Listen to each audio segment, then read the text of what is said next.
Welcome to Art Ed Radio, the podcast for art teachers. The show is produced by the Art of Education University, and I'm your host, Tim Bogatz.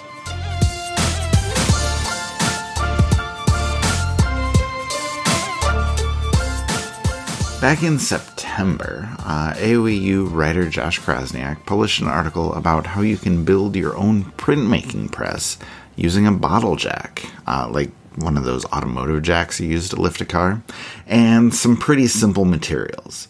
And I haven't built one yet, but I have been thinking about the idea ever since that article was published. So I invited Josh back on the show today to talk us through the process of building that press, how he uses it, and some of the benefits that come along with making your own printmaking press. So if you are a printmaker yourself, or if you teach printmaking, I think you'll be intrigued by this process, the idea of making a press, and hopefully just this whole conversation. So let me bring on Josh, and we can get it all started now.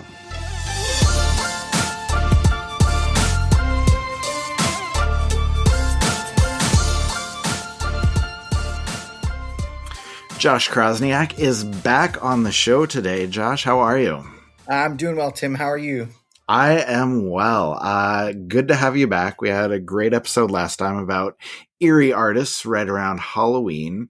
And now I want to talk about the bottle jack press that you wrote an entire article about, a couple months ago, actually. But I thought it was a really good one. But I think to start the conversation, we should probably just go with the basic baseline, just so everyone knows, what is a bottle jack and how does one use a bottle jack to create a printmaking press? Yeah, so it's pretty unique, but a bottle jack is actually an automotive tool, and it's primarily used to lift cars. And the bottle jack, it differs from a floor jack model, where the bottle jack is more vertical in shaped, so it's shaped more like a bottle, which is where it gets its name from. Mm-hmm. And the floor jack model is more horizontal, and it has a lower profile. So the bottle jack to be used as a press, the press itself has a few basic parts. And it's obviously got the bottle jack, which is one part, a slotted steel frame, a bottom board, and then it's got a top board, also called the platen board. Mm-hmm. And that's all made out of wood. And tension can be put onto the press either using springs or bungee cords. And in short, what happens is the bottle jack lowers the top board into the bottom board. So the bottom board is stationary, doesn't move. Mm-hmm. So then when you use the jack, it lowers that top board and it presses, right? So that pressure is what creates a print. And so this is in comparison to a roller, or what we might call an etching press, which uses rollers or wheels to make the print. Yeah. And I guess we should say, since this is an audio medium and we're talking to a bunch of art teachers who are usually visual, if you can't picture this press or need to see what it looks like, in the show notes, we will have a link to Josh's article about this. So if you want to pause here real quick, bring that article up so you can see what he's talking about, feel free to do that if that'll help you kind of visualize through the rest of our conversation here. But Josh, I guess I was just curious about how you got the idea to build your own one of these. Where did you see the bottle jack press, or where did the inspiration come from? Yeah, so that's a good question. I can't take credit for coming up with this idea on my own, but I got this idea about 10 years ago. And 10 years ago, I was a long-term sub in the same district I graduated high school. Okay. So it's really all kind of came full circle. Long story short, I had my first year teaching and I got laid off. I was first year in a charter school. And okay. got laid off. So my second year, I ended up subbing. Well, I ended up long terming, like I said, in my alma mater. And the benefit of that was I got to work with my high school art teacher, and he's a really great guy, and he actually really inspired me to become an art teacher and an artist. Pushed me really hard and provided a lot of special opportunities. And just a really wonderful teacher. So truly inspirational. So It's it really was a awesome. pleasure to come back in long term Yeah. with him. And so during that long term experience, he actually showed me this press and he built it. And he was showing it to me, and I thought it was incredible. And he was always building stuff and doing stuff like that, and always showing us cool things. Um, so I really admired it. I never forgot about it and wanted to build one as soon as I saw it. But time went on, and I just always made prints by hand. And that's just kind of what I always did. In the back of my head, I always was like, oh, I should build that press. I should build that press. Right. Um, so finally, 10 years later, I said enough was enough. And, last winter break, I just decided to embark on this journey and finally made the bottle jack press. So I changed some things that my former art teacher, the way that he did it. If you look in the article, I hyperlinked the plans that he used. The plans that he used were from Charles Morgan, and so I was able to find those. And I also used a video from Zygote Press on YouTube, and just kind of piecemealing some things together and changing the design to suit my needs. Voila, the press was born. Very nice. Very nice. Now, I was looking at the pictures. I looked at those. I think you said the Charles Morgan plans, Yeah, and just in looking at all of that, I was looking at, and I'm kind of handy, not great with anything, but after I was looking at all that, my thought was, this is maybe not that difficult to build. So, like, do you think that I'm right about that? Like, is it doable for most people who, like, if you at least know how to use power tools, do you think they can put this press together? it's definitely doable, and I don't want anyone to shy away from building this because maybe you don't feel as comfortable with tools. It's definitely doable. Maybe you even have a friend who's a little bit more comfortable with power tools that you can seek advice from, or that can lend a hand on this project. Yeah. But yeah, totally doable. Now, I will say that I am a little bit biased because when I was a kid, I did grow up around handymen. My father was very handy. Both my grandfathers were extremely handy. So I started off as the flashlight holder for many years for them until I could use tools on my own. And just in my personal life, I love tools. I love fixing things. Um, so putting stuff together does tend to come easy to me, but I do think that as art teachers or artists, we have an advantage because we are very visual and we are hands-on learners. So I definitely think between the video, the Charles Morgan plans, the article, the pictures in the article, it's got the supply list.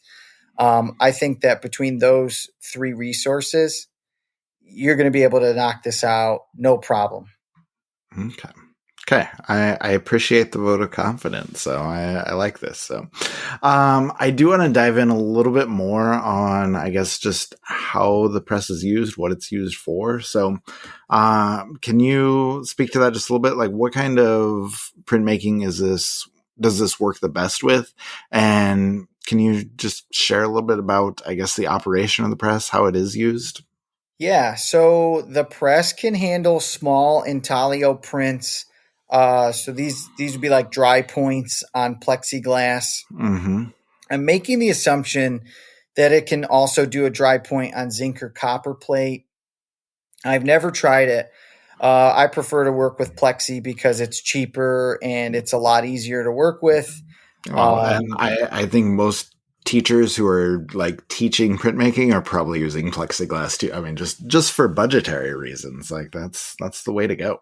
Absolutely, absolutely. And I think that's the avenue to take for sure. Save yourself a little money and just use the plexi. Hmm. It's probably all going to work the same anyways. But it can also handle lino cuts. But the linoleum for the press has to be the firmer linoleum. It's got to be that old school battleship gray, Yeah. or the golden cut will also work, but not that softer easy cut. Easy cut will just blob out. It'll stretch and Like it'll the just press miss is the design. too powerful and it just kind of like smashes it. Yeah, it's like Okay. that easy cut's like a marshmallow in there. It'll just, and then your design will be done. Okay. So, Fair. yeah, but as far as operation of the press goes, it's pretty straightforward. And again, don't be intimidated because using an automotive tool, bottle jack presses are very simple to use. They come with instructions. And if you buy one, let's say at a thrift store because you're trying to save even more money, totally fine. There's plenty of videos in our internet age on YouTube, that you can look Hmm. up to use to learn how to use one of these things. But basically, uh, you know, depending on your print, you've got your inked block, and you're going to place your inked block on the bottom board of the press. So that's the board that doesn't move. And then you'll put Hmm. your paper on top. I always recommend doing a piece of butcher paper, and that'll work for lino cut. If you're going to do an intaglio, I definitely recommend putting a folded towel on top of the butcher Mm, paper if you're going to okay. do an intaglio on plexi, just because it'll press. You don't want your paper to rip. Right. Um, but anyway, so you got your setup, your layers for your setup. Use the jack as directed. So basically, you'll close a small bleeder valve and you'll pump it, and you're just going to pump the jack until you can't pump it anymore. You Hmm. want to be careful not to over pump the jack, or a catastrophic failure can occur. And this did happen to me after the first couple days of me using it. I was totally over pumping, and the top header piece, just totally cracked. Mm. In my defense, though, I did discover that it had a rotten spot, like a knot in it, because it Oh, was okay. the scrap wood I had around the garage. So I just don't think I picked a good piece. Fixed it and haven't had any problems since. And that was almost a year ago now. So, Okay, good to know. So, I guess my follow up question to that was just like, how easy was it for you to get started and to learn? Like, you make it sound easy. Is it actually easy to learn? Like, is it something students can do, or would you say this is a teacher only thing? it's easy to learn. I think like anything, there's a learning curve, right? And again, Hmm. depending on how comfortable you are using tools, a bottle jack press, but once you learn those basics, you're going to be good. Uh, I would say at the K through 5 level, if you're going to build this press, I would keep it as teacher demonstration or teacher led only. Okay. Definitely the adult being the only one using that, showing the kids or pressing things for them. But I think grades 6 through 12, you could handle the kids could handle using this press on their own. And in fact, just going back to my former high school art teacher, he was doing this in high school with high schoolers, so they were using the press all by themselves. So Okay. Sounds good. Um, so I guess the follow up to that now, we're just going one after the other. it's all good. As you're using this press, like, have you been able to expand what you're doing in the classroom as far as printmaking, or is this just something that's kind of new and novel that you're trying to do on your own? Uh, yeah. So it's definitely something that I've done on my own to start. So again, I probably had a little over a year, and I have yet to bring this into my classroom to actually show my kids physically. I teach grades 1 through 3, but last year when I was building it, I was teaching grades 3 through 5, and I was just showing the kids pictures of the press and the build, and they did think that it was really really cool. So I definitely want to try to bring it in, just even demonstrate to the kids that this is out there, expand their horizons a little bit.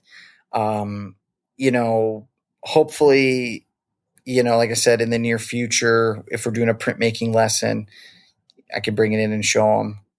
And I think Yeah. that'd be the way to go if anyone built that press and want to do the same thing. Nice.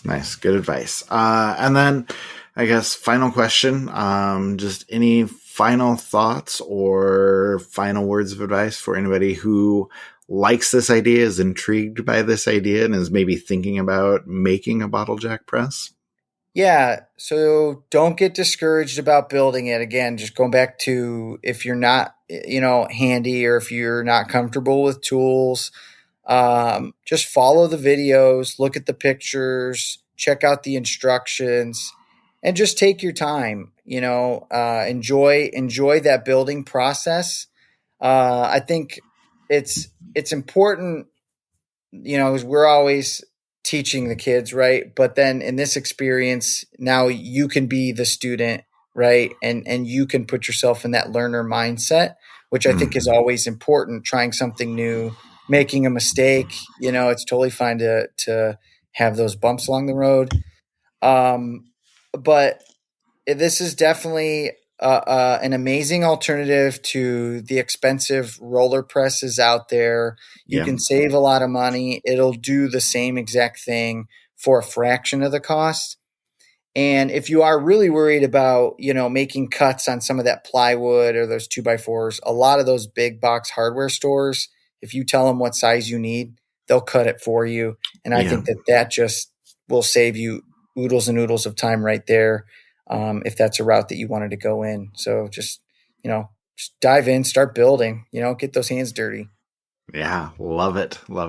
So, Josh, thank you. It was great to have you back on the show. I appreciate you walking us through this super creative idea. And yeah, just thought it was really inventive. I thought it's a great opportunity for you to come tell everybody a little bit more about it. And I appreciate you doing so. Yeah. Thank you so much, Tim. I appreciate it. Thank you to Josh for sharing the idea for building a bottle jack press and honestly giving me the confidence I need to actually build it. I own a saw and a drill. I have some scrap wood, so I'm most of the way there. I probably just need a trip to the hardware store and, pick up a few of those things. And I'm actually looking up the price of a bottle jack right now.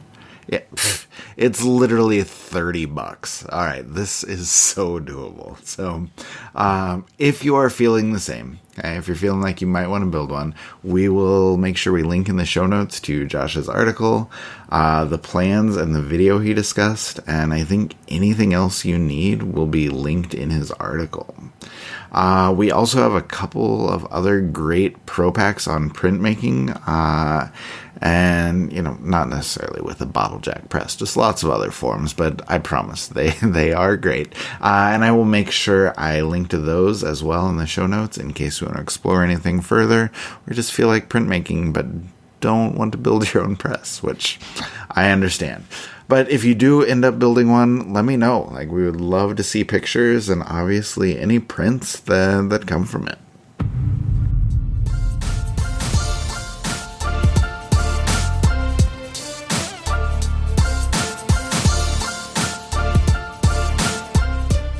Art Ed Radio is produced by the Art of Education University with audio engineering from Michael Crocker. Thank you, as always, for listening, and we will talk to you again next week.